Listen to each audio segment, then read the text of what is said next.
Segura! Muito bem, meus queridos, estamos de volta agora para aquele bate-bola, jogo rápido. Nós vamos fazer uma breve revisão do assunto abordado sobre tipos de herança. E ó, fica de olho aí, viu? Porque daqui a pouco vem exercício, né, Tabita? É isso, galera. Tá prontinho aí? Então vamos para nossa revisão. Aumenta a tela, meu diretor. Extensões mendelianas, aula 7.2. Pessoal, extensões mendelianas. Então nós temos o que, professor? Tipos de herança. Nós temos heranças autossômicas, dominantes, recessivas. Professor? Oi. O que é uma herança autossômica? É uma herança que se expressa em iguais proporções em homens e mulheres e afeta qualquer tecido autossômico. Temos tipos de herança sexual. Então temos o ligado ao X, o restrito ao X e o influenciado. Também, mas no outro. Não vai existir, não. Não, com certeza não. Então, professor, como é que é as heranças influenciadas pelo sexo? Meus queridos, o homem é o quê? O homem é X e Y. A gente vai fazer aqui, ó. Apaga. Vermelho. O homem é isso aqui. É um cromossomo. Isso aqui é um outro cromossomo. Aqui é a mulher. Que é isso, professor? Isso aqui é o centrómero. Então é assim, ó. X e Y para o homem, X para a mulher. Tudo bem? Tudo, professor. Eu vou pegar o que o homem tem de igual com a mulher. Carga genética idêntica, X.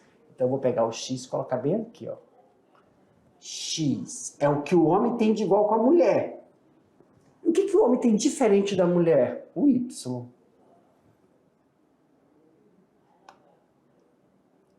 Aí faz o Y aqui, com bem pequenininho. Cromossomo pequenininho. Para nós aqui, rapidinho. Para mim. Com a tela atrás de mim, por favor, meu diretor. Não, um quadrinho atrás. O que foi que o senhor fez agora, professor? Aqui, que vocês estão observando, é XY masculino, XX feminino. Então você pega o que o homem tem de igual com a mulher. O X está aqui. E o que o homem tem diferente da mulher? O Y. Agora aumenta, meu diretor. Olha só. Aqui, pessoal, que nós estamos aqui, ó. Isso aqui é herança ligada ao sexo. Só esse pedacinho aqui é herança restrita ao sexo. E aqui no meu que ele tem de igual. Então aqui é herança influenciada pelo sexo. Essas heranças podem ser dominantes e são heranças recessivas. Heranças ligadas ao sexo é igual para homem e para mulher, só favorece a mulher. Por quê? Um exemplo, mulheres que têm defeito no X na região da cromátide superior, elas não têm malária, homem tem. Restrita ao X, são restritas somente ao sexo masculino, hipertricose auricular, mas existem outras doenças que são somente de homens. Então, se o pai apresenta, todos os herdeiros deverão apresentar. Influenciadas pelo sexo, são comportamentais, tanto para homem quanto para mulher, ok? E interações gênicas. Professor, uma interação gênica. Vamos só aqui, antes de falar da interação gênica, pleiotropia. O que são pleiotropia? São várias condições que caracterizam são vários fatores que condicionam uma determinada síndrome. Por exemplo, síndrome de Marfan. É porque síndrome, a gente sempre falou que síndrome é quando ocorre as síndromes, é quando ocorre um cromossomo a mais ou um cromossomo a menos. Lembra? Síndrome de Down, síndrome de Patau. Então, é genômico. Mas as pleiotropias, ela é um tipo de herança que tem várias características genéticas para você dar uma determinada diagnóstico médico. Então, a síndrome de Marfan, existe polidactilia. Não, desculpa. Síndrome de Marfan, existe araquidodactilia. É aquela mão que parece tentáculos de aranha. Os meninos, isso ocorre em frequência maior em masculino do que em mulheres. Então, os meninos têm a mão... Vamos aqui pra frente, eu vou aqui pra frente. Vem pra cá, pessoal. Os meninos, nós estamos falando da pleiotropia. Os meninos têm um braço longo que chega aqui, ó, fica pra cá. É parecido com o jogador de basquete. Que corpo, braços longos, músculo. Eles não desenvolvem os músculos. Eles precisam fazer exercício, porque eles são mesomorfos. Existem os endomorfos, heteromorfos, heteromorfos e o meso. Endo, meso e heteromorfo. Então, são condições genéticas que você tem facilidade de ganhar desenvolvimento muscular e essa síndrome não deixa. Aí tem problemas respiratórios, aqui do peito é mais profundo, então são vários fenótipos associados para um diagnóstico médico, são as pleiotropias. Interação gênica. A gente finalizar, que eu já estou me entendendo. Interação gênica. Quer ver um tipo de interação gênica? Nós temos a interação gênica epistática, tá? Sim. Existe a interação gênica epistática ondulatória, e o que nós falamos na aula foi a constante. E a ondulatória, pessoal, é assim, ó. Seu olho, de manhã cedo, tá escurinho. Aí, durante a intensidade luminosa, ele vai clareando, e depois que a intensidade luminosa vai diminuindo, ao entardecer, ele vai voltando à cor inicial, não é original, no início da manhã. Então, tem pessoas, essas interações gênicas, por efeitos epistáticos ondulatórios, acompanham um fator exógeno que é o ambiente. Se o ambiente está mais claro, o olho vai ficando claro. Se o ambiente está com menos luminosidade, vai diminuindo a claridade do olho, a intensidade da cor do olho. Isso é um tipo de epistasia ondulatória. Perfeito, ok? galera. Agora, galera, vocês vão ficar com as atividades. Aperta aí, Tatá. Aí a gente volta para corrigir as atividades com vocês. Tchau. Tchau.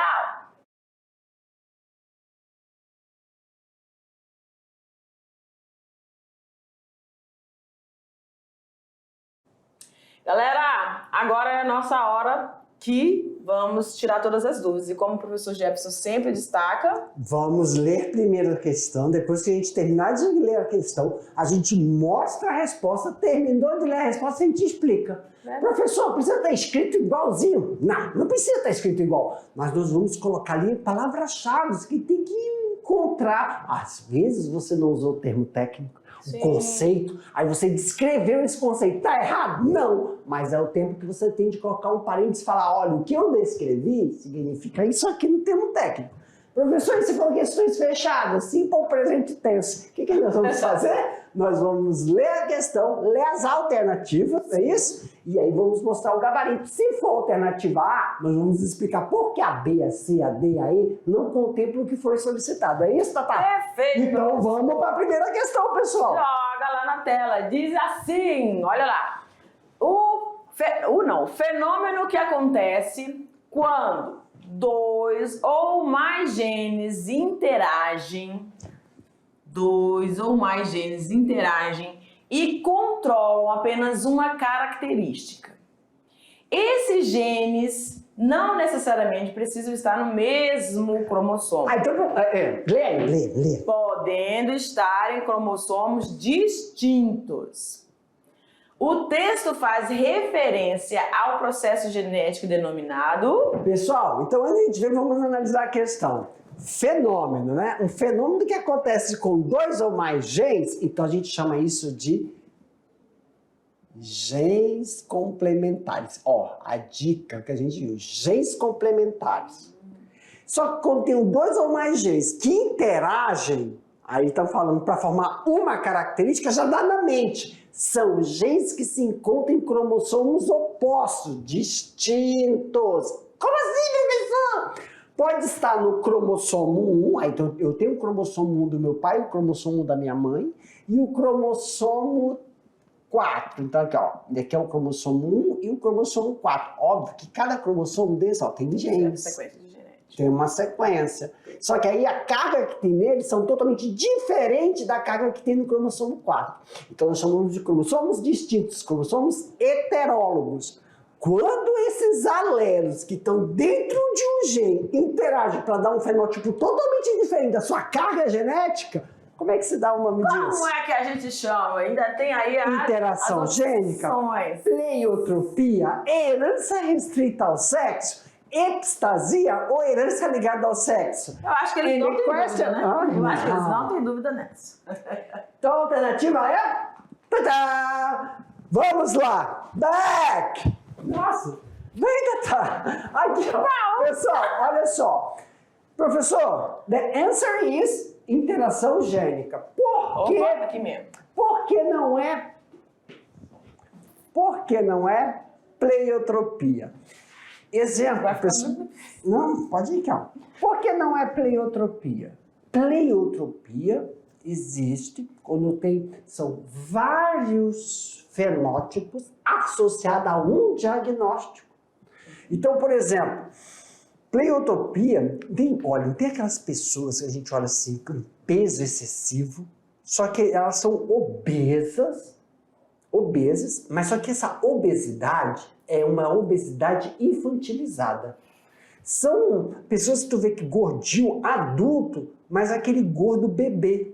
Não tem diferença de gente obesa com uma determinada pleiotropia, que é aquela obesidade que você vê que é um peso e é um braço, uma perna muito semelhante que retrata aqueles bebezinhos cheio de dobrinhas. De dobrinhas, só que né, tem gente obesa que tem dobrinhas, mas essa dobrinha é uma dobrinha com uma determinada característica, padrão. Aí essa pessoa, ela já nasce com isso. Tem obesos que vai adquirindo a obesidade ao passar do seu desenvolvimento. Isso é outra coisa. A pessoa já nasce com esse fenótipo pesado de criança e vai ficando um adulto, mas é uma criança, parece uma criança, a pele, a mão, as dobrinhas de criança. Tem problema cardíaco, tem problema respiratório, tem problema na cartilagem das articulações, então tem vários sintomas para dar um diagnóstico. Exemplo, tem pessoas que têm asma e nem por isso tem a síndrome de Marfan, mas a síndrome de Marfan tem esse fenótipo asmático, problema respiratório. A síndrome de Marfan não tem, quem é daltônico não tem síndrome de Marfan, mas a síndrome de Marfan tem um nível de daltonismo. Então tem determinados fatores que são específicos, pontuais, mas quando a gente fala de pleiotropia, cada esse está associado a um indivíduo só. Isso é pleiotropia, por isso que não confere o quê? Interação gênica. Herança restrita ao sexo. Restrita acontece só em homem. Interação gênica acontece em homem e mulher. Por exemplo, olhos claros, tem homens e mulheres com olhos claros que vão alterando durante o passar do tempo. Quer ver uma interação gênica? Você nasceu com uma textura de cabelo. Aí você fala, putz grila, fui ao cabeleireiro e depois que eu saí dele, nunca mais meu cabelo voltou ao normal. Verdade. Isso é uma interação gênica. Mas sabe o que aconteceu? Aí acontece, não tem o sol, a luminosidade, então isso é uma interação gênica por epistasia ondulatória. Agora, e qual é a contínua? Quando você entra em contato, que a gente chama isso até de epigenética, isso a gente chama de... Como se é uma genética associada ao ambiente? Então a gente chama isso de... Fugiu também. Genética associada ao ambiente. Não está errado. Quando a pessoa vai no cabeleireiro, o cabeleireiro coloca um shampoo ou coloca algum produto que silencia aquele gene que está sofrendo interação gênica. Então, quando você vai ao cabeleireiro e mudou a textura do seu cabelo e não voltou mais, isso é um tipo também de epistasia. E herança ligada ao sexo, pessoal, ou vai acontecer com a mulher ou acontece com o homem. A única condição genética que associa genes, e essa associação nós chamamos de interações gênicas. Perfeito, gente. Questão 1 respondida. Vamos Aumenta para a a tela. próxima. Na moranga, a cor dos frutos deve ser as seguintes combinações de genes. Então, olha aqui o que você tem, o genótipo. B, Azinho, azinho, amarelo. Bzinho, bezinho, Bzinho e Azinho, verde. Bzinho e azão, branco. Bzão e azão, branco. O que a gente consegue observar aqui? Mas vamos olhar para a questão. Essas informações permitem concluir o quê? De cara, já consigo perceber que eu estou tendo uma influência aqui de um gene, né? Por exemplo, aqui deu a característica branco e branco. Olha só, se era B, amarelo. Se é Bzinho, verde. Mas a presença desse fez com que surgisse o branco, né? Então, essas informações permitem concluir que, olha lá, letra C, A é um gene epistático, ele está influenciando, está agindo sobre os genes alelos, né? Os genes alelos, não, os genes Bzinho e Bzão e Bzinho, que não são seus homólogos, tá? É outro cromossomo, tá bom? Tá. Na espécie humana, terceiro, vamos lá. Na espécie humana, há um gene que exerce ação simultaneamente sobre a fragilidade óssea, surdez congênita e a esclerótica azulada. Assinale a alternativa que define o caso. Eu tenho certeza que você já, quando você está dando essas várias fragilidades aqui, você já está conseguindo identificar o que a questão quer, né?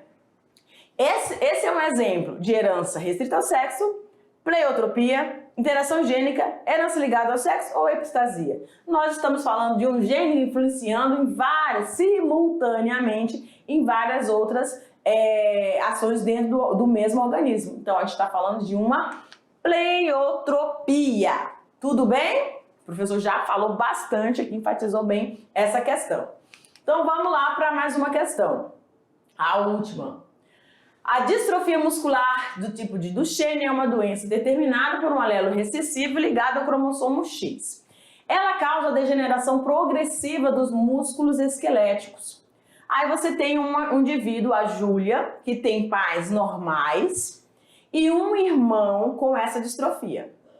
Ela casa-se com Pedro.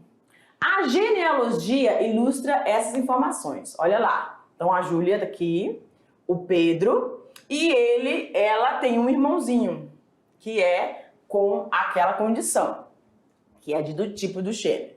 Tudo bem?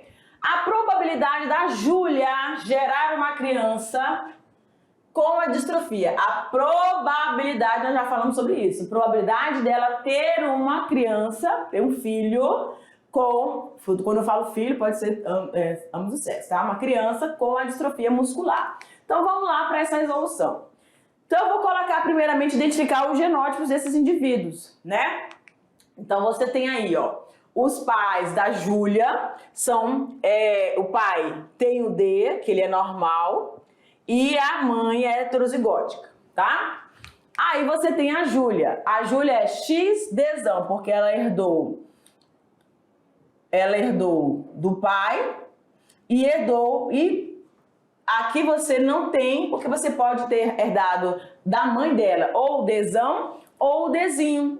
Então a Júlia aqui está uma incógnita. A Júlia ela pode ser tanto heterozigota como homozigota dominante, tá bom? Só que a questão está pedindo qual é a condição dela casada com o Pedro. Vamos ver o genótipo do Pedro. Então ele é XDzão, Dzinho porque ele não tem essa condição da síndrome de Duchenne, tá? O que a gente vai ter aqui, ó? A condição para que a Júlia tenha uma criança com essa distrofia é que ela seja o quê? Heterozigota. Porque se ela for homozigota, ela só vai dar o Dzão, que não vai dar essa condição dessa distrofia, tá? O que não podemos afirmar, porque a Júlia pode ser tanto XDD ou XDzão, Dzinho. Mas a questão quer saber dela ter possibilidade, a probabilidade dela ter filhos. Então vai ser de 50%, ou seja, meio. Deixa eu mudar aqui a corzinha, tá? Então 50% dela ser, a condição dela ser homozigoto dominante, 50% dela ser heterozigota. Mas para que ela tenha filhos com a síndrome de Duchenne, ela vai ter que ser heterozigota, tá? Então olha lá. Vamos considerar que a Júlia seja heterozigota. O que a gente vai ter? O cruzamento aqui. Então, o homem, o marido, que é o Pedro, e ela. E aqui, ó, você tem apenas um indivíduo com a possibilidade de apresentar a Duchenne, a distrofia de Duchenne.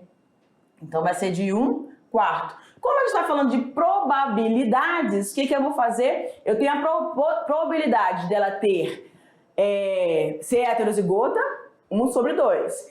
E a probabilidade dela ter um filho afetado, sendo heterozigota, 1/4. Então, o que eu vou fazer? Lembra que a gente falou sobre a regra do ou e do e?